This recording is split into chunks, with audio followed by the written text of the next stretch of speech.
नमस्कार साथियों, इस वीडियो में रेड लेवल फर्स्ट के पर्यावरण अध्ययन का जो परिवार टॉपिक है, फर्स्ट यूनिट है परिवार, जिसमें इसके पहली वीडियो में मैंने परिवार, एकल और संयुक्त परिवार के बारे में बात की थी, परिवार के आपसी संबंध के बारे में बात की थी, परिवार के चिन्हों के बारे में बात की थी।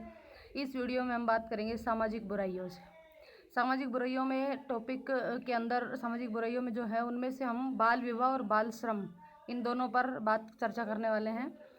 दोस्तों, चैनल के ऊपर जो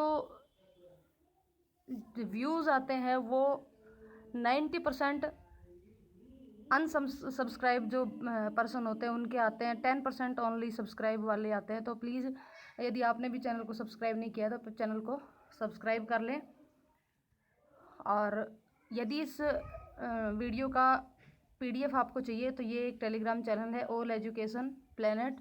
इस टेलीग्राम चैनल पर आप उसकी PDF प्राप्त कर सकते हैं। तो चलिए हम ये शुरू करते हैं सामाजिक बुराइयों में बाल विवाह और बाल श्रम। सबसे पहले हम बात करेंगे बाल विवाह की। बाल विवाह, सरकार द्वारा विवाह योग्य न्यूनतम आयु से कम आयु में विवाह करना बाल विवाह कहलाता है। यानी कि सरकार ने एक विवाह के लिए न्यूनतम आयु घोषित की है, उससे अगर कम आयु में विवाह होता है तो उस विवाह को बाल विवाह कहते हैं। वर्तमान में बाल विवाह योग्य जो न्यूनतम आयु है वो लड़कों के लिए तो है 21 वर्ष और लड़कियों के लिए निर्धारित है 18 वर्ष। अब बात करते हैं बाल विवाह के कारणों की, कि बाल विवाह किस कारण से होते हैं। माता पिता के द्वारा अपनी बेटियों की शादी को बोझ समझना बाल विवाह का एक प्रमुख कारण है। माता पिता सोचते हैं कि उनकी जो लड़कियां हैं वो उनके ऊपर बोझ है, जल्दी से जल्दी उनकी शादी कर दी जाए। उसके बाद जो पेरेंट्स होते हैं उनके अंदर शिक्षा का अभाव होता है, वो रूढ़िवादी होते हैं, उनकी आर्थिक स्थिति ज़्यादा सही नहीं होती है। निम्न आर्थिक स्थिति का होना भी बाल विवाह का एक कारण है। और बाल विवाह के प्रति लोगों का जागरूक ना होना भी एक बाल विवाह का कारण है। अब इस बाल विवाह होने से क्या क्या उसके हानि होती है, क्या क्या दुष्परिणाम होते हैं, क्या बाल विवाह के दुष्प्रभाव हैं, उनकी बात करेंगे। बालक और बालिकाओं का शिक्षा से जो बालक और बालिकाएं होती हैं, बाल विवाह होने के बाद वो शिक्षा से वंचित रह जाते हैं। बाल विवाह के कारण छोटी उम्र में ही बच्चे पैदा होते हैं, इस वजह से शिशु मृत्यु दर और मातृ मृत्यु दर में भी वृद्धि होती है। बालक बालिकाओं का शारीरिक व मानसिक विकास नहीं हो पाता है। बाल विवाह के बाद उत्पन्न होने वाली संतान सामान्यतः अस्वस्थ होती है। बाल विवाह में एक श्रेष्ठ परिवार का निर्माण नहीं किया जा सकता। बाल विवाह में बालिकाओं का स्वास्थ्य ठीक नहीं रहता तथा अनेक प्रकार की बीमारियों से वो ग्रसित हो जाती है।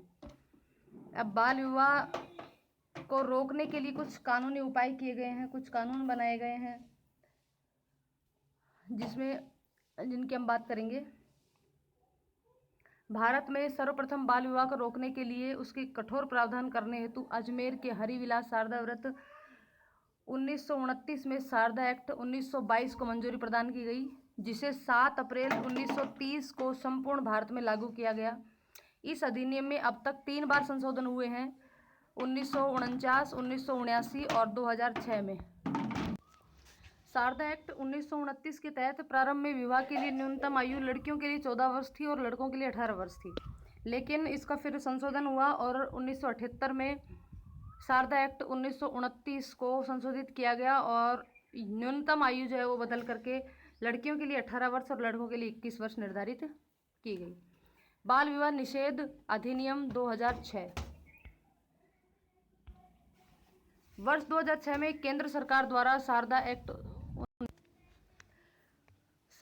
1929 के तहत प्रारंभ में विवाह के लिए न्यूनतम आयु लड़कियों के लिए 14 वर्ष और लड़कों के लिए 18 वर्ष निर्धारित की गई थी, किंतु 1978 में शारदा एक्ट 1929 में संशोधन किया गया और उस जो न्यूनतम आयु थी उसमें संशोधन करके लड़कियों के लिए न्यूनतम आयु 18 वर्ष और लड़कों के लिए 21 वर्ष निर्धारित की गई। उसके बाद बाल विवाह निषेध अधिनियम 2006 आया, इसकी जगह पे शारदा एक्ट के स्थान पर बाल विवाह निषेध अधिनियम 2006। वर्ष 2006 में केंद्र सरकार द्वारा शारदा एक्ट 1929 को खत्म कर दिया गया और उसकी जगह पर बाल विवाह निषेध अधिनियम 2006 लागू किया गया, जो 1 नवंबर 2007 में पूरे भारत में लागू किया गया, केवल जम्मू कश्मीर राज्य को छोड़कर। इस अधिनियम के तहत यह प्रावधान किया गया कि बाल विवाह हो जाने के पश्चात बाल विवाह निर्धारित न्यूनतम आयु न होने पर 2 वर्ष के अंतर्गत इस बाल विवाह को शून्य करार दिया जा सकता है।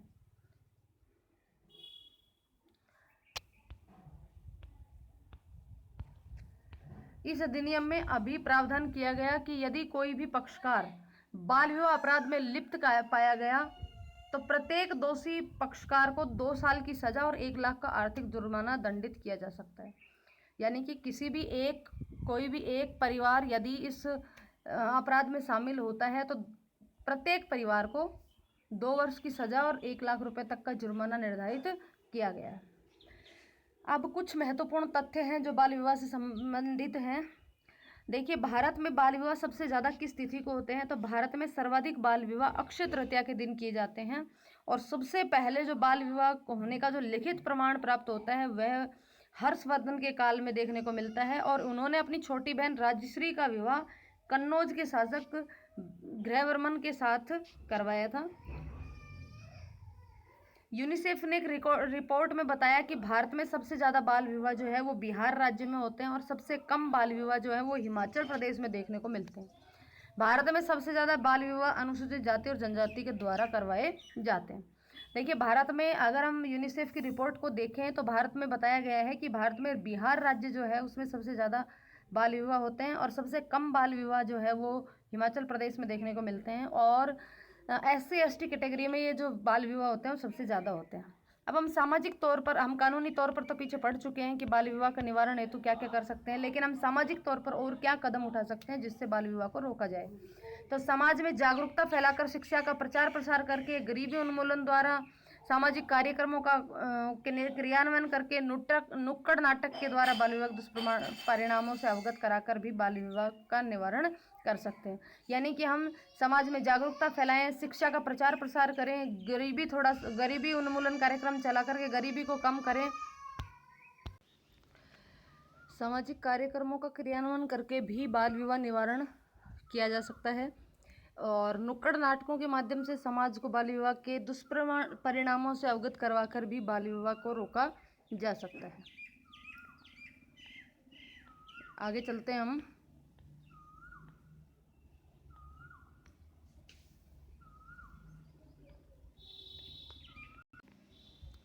बाल श्रम, चाइल्ड लेबर।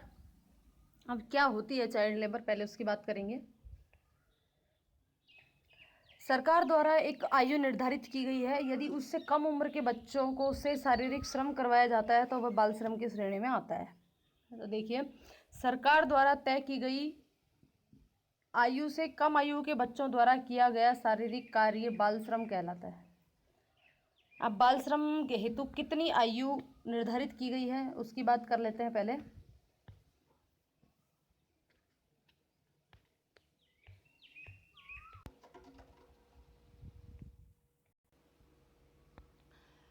कारखाना अधिनियम 1948 के तहत 15 वर्ष से कम उम्र के बच्चों को कार्य में लगाना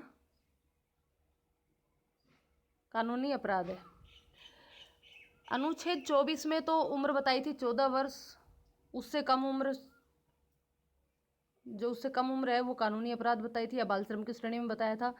कारखाना अधिनियम 1948 में 15 वर्ष की आयु को एक आयु निर्धारित की है 15 वर्ष, जिससे कम उम्र के बच्चों को उससे बाल श्रम जो श्रम करवाई जाती है, कार्य लिया जाता है, वो बाल श्रम की श्रेणी में आएगा। उसके बाद खान अधिनियम 1952 के तहत 18 वर्ष से कम उम्र के किसी भी बच्चे को खान उद्योग में लगाना बाल श्रम की श्रेणी में आएगा। खान अधिनियम 1952 में ये आयु कितनी की गई है? 18 वर्ष निर्धारित की गई है। उसके बाद अंतर्राष्ट्रीय श्रम संगठन के अनुसार ये आयु की गई है 15 वर्ष। यदि इससे कम उम्र के बच्चे को काम पे लगाया जाता है तो यह बाल श्रम की श्रेणी में आता है, जो कि अपराध है। अब आता है बाल श्रम के कारण। सबसे पहला कारण है गरीबी। गरीबी इस कदर हावी हो चुकी है कि कमाने के लिए किसी एक आदमी की कमाई से कुछ हो नहीं पाता है, तो लोग उस कमाई को बढ़ाने के लिए अपने बच्चों को भी बाल श्रम करने के लिए मजबूर कर देते हैं। शिक्षा का अभाव दूसरा इसका कारण है। माता पिता में शिक्षा का अभाव होता है, जिससे वो अपने बच्चों को भी शिक्षा नहीं दे पाते और उनका स्कूल छुड़वा करके बाल श्रम की ओर अग्रसर कर देते हैं। सबसे बड़ा कारण एक जनसंख्या वृद्धि भी है। और सबसे इम्पोर्टेंट यहाँ पे एक सबसे महत्वपूर्ण जो कार्य है वो है बालक का सस्ता श्रमिक होना। देखिए, यदि किसी कल कारखाने में किसी वयस्क मजदूर या किसी वयस्क श्रमिक को यदि कोई नौकरी देता है तो वह पूरी तनख्वाह लेता है, जबकि किसी बालक को आधी तनख्वाह में भी उतना ही काम बालक से करवाया जाता है। इस वजह से भी बालकों को लोग रखना ज़्यादा पसंद कर लेते हैं। उसके बाद है सरकारी नियमों का सही से पालन न होना। सरकार ने बहुत सारे नियम बनाए हुए हैं बाल श्रम को रोकने के लिए, लेकिन उन नियमों का सख्ती से पालन नहीं किया जाता। बाल श्रम के दुष्परिणाम क्या क्या हैं, क्या क्या नुकसान होते हैं बाल श्रम की वजह से। सबसे पहले तो बच्चों की पढ़ाई छुड़वा दी जाती है तो वो अनपढ़ रह जाते हैं। उसके बाद बचपन में ही, जब बालक का बचपन होता है, उसके खेलने कूदने की उम्र होती है, उस समय उनको काम में झोंक दिया जाता है और उसका बचपन उसी काम की लपेटों में आ जाता है। उसके बाद बाल अपराध में वृद्धि होती है। कई बार बालक से बाल श्रम के तहत काम करवाया जाता है तो वो इतना उनके एक जो उसकी लिमिट होती है उससे कहीं ज़्यादा हो जाता है और उससे उस बालक के अंदर एक खिन्न का भाव उत्पन्न होता है, जिसकी वजह से वो अपराध करने की ओर अग्रसर हो जाता है और उस कंडीशन में बाल अपराध में वृद्धि होती है। उसके बाद बच्चों का शारीरिक व मानसिक विकास नहीं हो पाता। बच्चे को छोटी उम्र में ही काम में लगाने से उसके शारीरिक और मानसिक विकास पर भी प्रभाव पड़ता है और एक सामान्य बच्चे की तुलना में बाल श्रम करने वाले बच्चे का मानसिक और शारीरिक विकास सही तरीके से नहीं हो पाता है। उसके बाद ये भी एक बहुत बड़ा कारण है, जो कारण हमने बताया था उसका ये भी एक उस कारण के ही हिसाब से अगर देखें तो एक दुष्परिणाम भी हो गया कि बाल श्रम बढ़ने से वयस्कों को रोजगार नहीं मिल पाता, क्योंकि वयस्क जितनी पगार लेंगे उससे कम पगार में ही बच्चा कार्य कर देगा। इस वजह से वयस्कों को रोजगार नहीं मिल पाता। ये भी एक समस्या यहाँ पे बन जाती है। आगे हम बात करेंगे बाल श्रम को रोकने के लिए क्या क्या किया जा सकता है। देखिए, बाल श्रम को रोकने के लिए कानूनी, संवैधानिक और कुछ संस्थाओं द्वारा और कुछ सरकारी नीतियों द्वारा रोकने के कार्य किए गए हैं। उन सभी कार्यों के बारे में हम यहाँ पे चर्चा करेंगे। बाल श्रम को रोकने के उपाय, उन उपायों में सबसे पहले आता है संवैधानिक प्रावधान। बाल श्रम को रोकने के लिए कौन कौन से संवैधानिक प्रावधान किए गए हैं। कुछ अनुच्छेदों में बाल श्रम को रोकने की बात कही गई है, जिनको हम आगे डिटेल से पढ़ेंगे। यहाँ कुछ इंपॉर्टेंट चीज़ें हम बता देते हैं। संवैधानिक प्रावधान में अनुच्छेद 24 जो है वो बाल श्रम रोकने के लिए अनुच्छेद 24। कानूनी संवैधानिक प्रावधान में अनुच्छेद 24। कानूनी प्रावधान में बाल श्रम निषेध अधिनियम 1986 और कारखाना अधिनियम 1948। उसके बाद सरकारी नीतियाँ, बाल श्रम निषेध नीति अगस्त 1987। विभिन्न संस्थाओं द्वारा भी बाल श्रम रोकने का प्रयास किया गया, जिसमें यूनिसेफ अंतर्राष्ट्रीय संस्थान यूनिसेफ, ये 11 दिसंबर 1946 में इसकी स्थापना हुई। अंतर्राष्ट्रीय संस्था थी। अब राष्ट्रीय संस्था में बाल श्रम उन्मूलन प्राधिकरण, जो कि 26 दिसंबर 1994 में इसकी नींव डली है। अब हम इनको सभी अनुच्छेद वगैरह को थोड़ा विस्तार से यहाँ देख लेते हैं। बाल श्रम को रोकने से संबंधित या उससे रिलेटेड जितने भी अनुच्छेद हैं, उन सभी अनुच्छेदों के बारे में हम यहाँ चर्चा करने वाले हैं। सबसे पहले अनुच्छेद 21 क। अनुच्छेद 21 क में क्या बताया गया है। अनुच्छेद 21 क में शिक्षा का अधिकार है, यानी कि सरकार द्वारा 6 से 14 वर्ष के सभी बच्चों को सरकार द्वारा कानून के जरिए निर्धारित रूप से निःशुल्क एवं अनिवार्य शिक्षा प्राप्त की जाती है। 6 से 14 वर्ष के बालकों के लिए निःशुल्क एवं अनिवार्य शिक्षा का प्रावधान अनुच्छेद 21 क में दिया गया है। उसके बाद अनुच्छेद 23। अनुच्छेद 23 में बच्चों की खरीद व बिक्री पर रोक लगाई है। जो अनुच्छेद 23 है ये बच्चों की खरीद और बिक्री पर रोक लगाता है। उसके बाद अनुच्छेद 24, जो कि हमने कहा था कारखानों में बच्चों को रोजगार पर निषेध। 14 साल से कम उम्र के किसी भी बच्चे को किसी भी फैक्ट्री या खदान या किसी अन्य खतरनाक रोजगार में नियोजन नहीं किया जाएगा, यह कहता है अनुच्छेद 24, जो कि सबसे ज़्यादा महत्वपूर्ण है। उसके बाद अनुच्छेद 39 सरकार द्वारा विशिष्ट अपनी नीतियों को मजदूरों के स्वास्थ्य एवं बाल संरक्षण, पुरुष एवं महिला तथा कम उम्र के बच्चों का शोषण न होने देने और आर्थिक जरूरतों के कारण नागरिकों को अपनी उम्र और ताकत के लिए अनुपयुक्त उद्यम में प्रवेश न करने के प्रति निर्देशित करता है। ये अनुच्छेद जो 39 है, यह बाल श्रम, बाल संरक्षण, महिला संरक्षण, बच्चों के शोषण इत्यादि को प्रबल बनाता है। मतलब इन सब से को रोकने के लिए निर्देश देता है अनुच्छेद 39। बाल अधिकारों को सुरक्षित रखने के लिए जो कानून है, उन कानूनों को पढ़ लेते हैं हम। कारखाना अधिनियम 1948, 14 साल से कम उम्र के बच्चों के लिए कारखानों में काम करने से यह अधिनियम जो है वो रोकता है। उसके बाद है खदान अधिनियम 1952।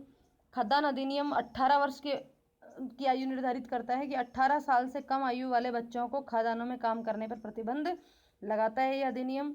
उसके बाद है अनैतिक तस्करी से बचाव के लिए 1956। उसके बाद है बाल श्रम अधिनियम 1986। 14 वर्ष से कम उम्र के बच्चों को जीवन जोखिम में डालने वाले व्यवसायों में काम करने पर यह रोक लगाता है। उसके बाद है राष्ट्रीय बाल श्रम नीति 1987।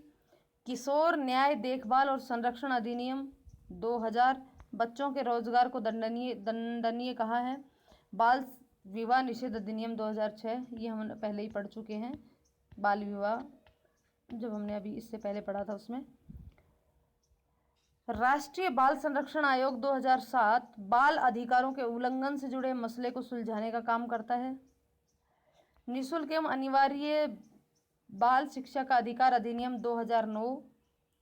लैंगिक अपराधों से बालकों का संरक्षण अधिनियम 2012। किशोर न्याय बालकों की देखरेख और संरक्षण अधिकार अधिनियम 2015। ये सब हैं बाल श्रम को रोकने के लिए सरकारी योजना। अब देखिए बाल श्रम से होने वाले रोग। बाल श्रम से कौन कौन से रोग होते हैं? बीड़ी उद्योग से टीबी होती है, श्वास नली शोथ रोग होता है। हस्तकरघा उद्योग में दमा, टीबी, श्वास नली शोथ, रीढ़ की हड्डी की बीमारी आदि इन उद्योगों में बच्चों को लगाने से ये रोग देखने को मिलते हैं। जरी एवं कढ़ाई, इस उद्योग से आंखों में त्रुटि और खराबी देखने को मिलती है। रूबी व हीरा कटिंग, आंखों में त्रुटि और खराबी। कागज़ के टुकड़ों को बटोरना, सिलिकोसिस, खांसी, सर्दी, पत्थर और स्लेट खनन, इसमें भी सिलिकोसिस।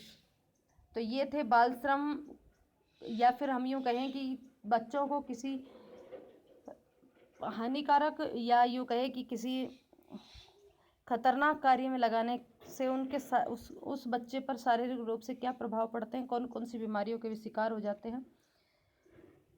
तो दोस्तों ये थी हमारा टॉपिक बाल सामाजिक बुराइयों में बाल विवाह और बाल श्रम। नेक्स्ट टॉपिक में हम दहेज और चोरी पढ़ेंगे। यदि आपको ये वीडियो पसंद आई हो तो वीडियो को लाइक और शेयर करें। यदि आपने चैनल को सब्सक्राइब नहीं किया है तो चैनल को सब्सक्राइब कर दें और बेल आइकन को क्लिक कर दें और ऑल पर भी क्लिक कर दें ताकि आने वाली हर एक वीडियो का नोटिफिकेशन आपको मिलता रहे। यदि आपको इस वीडियो से कोई भी थोड़ा बहुत भी लाभ मिला हो तो हमें कमेंट करके ज़रूर बताएं। वीडियो को अंत तक देखने के लिए धन्यवाद।